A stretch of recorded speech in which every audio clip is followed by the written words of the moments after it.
بگم بی بی زهرا محسنشو ندیده بود، اما من بمیرم رباب که 6 ماه علی اصغرشو دیده بود. به خدا خیلی سخته لبخند بچه تو ببینی یا این بچه تو از دست بدی. ضعف بدن و غربت و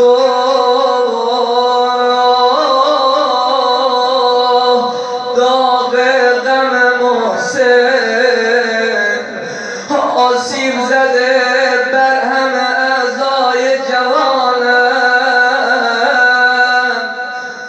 آسیب زده بر همه اعضای جوانم.